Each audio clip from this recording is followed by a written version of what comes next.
তাকবীর, আল্লাহু আকবার।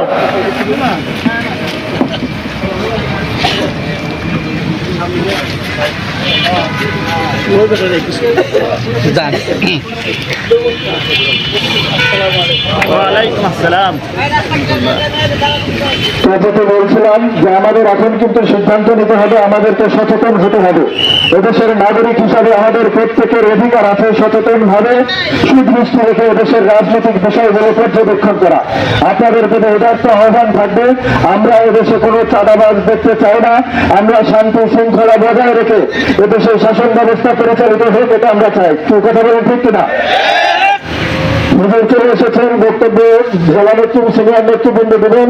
সকলের প্রতি আমাদের জেলা কমিটির পক্ষ থেকে আমরা যেহেতু নতুন দায়িত্ব পেয়েছি, আপনাদের কাছে সহযোগিতা চাই যে পুরো রাজবাড়ী ব্যাপী যাতে ইসলামী আন্দোলন বাংলাদেশের কাজ সামনের দিকে এগিয়ে যায়, সামনের দিকে এগিয়ে নিয়ে যেতে পারে।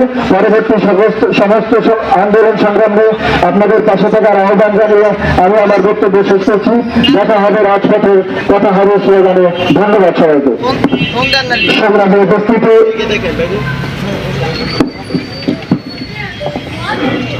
সমাবেশের পর্যায়ে সংক্ষিপ্ত বক্তব্য রাখবেন জাতীয় উলামা মাশায়েখ আইম্মা পরিষদ রাজবাড়ী জেলা শাখার সংগ্রামী সাধারণ সম্পাদক জনাব কারি আবু ইউসুফ। বক্তব্য রাখবেন জনাব কারি আবু ইউসুফ।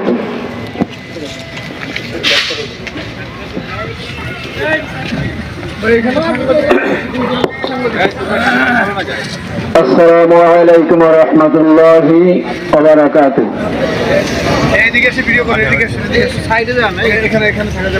রাজবাড়ী সদর উপজেলা ইসলামী আন্দোলন বাংলাদেশ কর্তৃক আয়োজিত আজকের সম্মেলনের